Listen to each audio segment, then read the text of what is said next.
What if you're wrong? What if the next decision you make is the wrong one? Now, when I ask that question, I'm sure we think of big decisions we make and how devastating to our lives those big decisions would be if we chose incorrectly. But we make hundreds, maybe even thousands of really little decisions every day. And I bet we don't need to be right about all of those. Take, for example, where you're going to have lunch.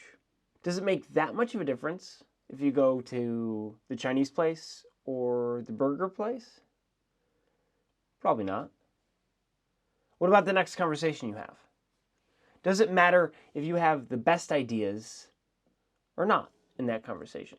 Does it matter if you're the smartest person for that conversation?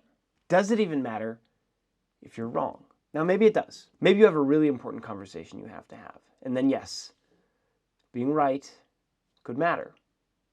But what if instead of approaching it that way, that you must be right, you instead approached it with the attitude that you could be wrong? How does that change that decision? How does that change that next conversation for you?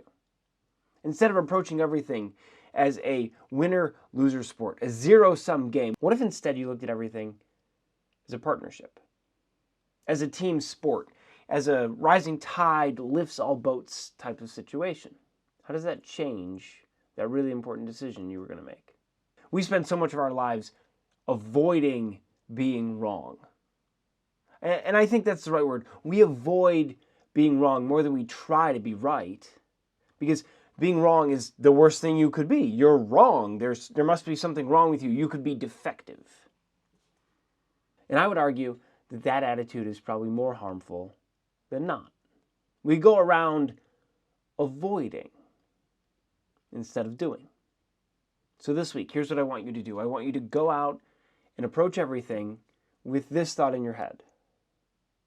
What can I learn from what's about to happen?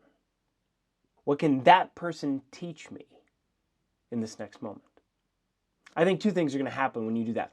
One, you're going to be more open to the conversations you're going to have and be more open with the people you have them with. And two, I think everything gets a little bit easier because no longer are you trying to be right. You're trying to do what's right. You see the difference there? You don't have to be right, but you should do what's right. Just try that out for a week and see what happens. And if I'm wrong, well, then I learned something.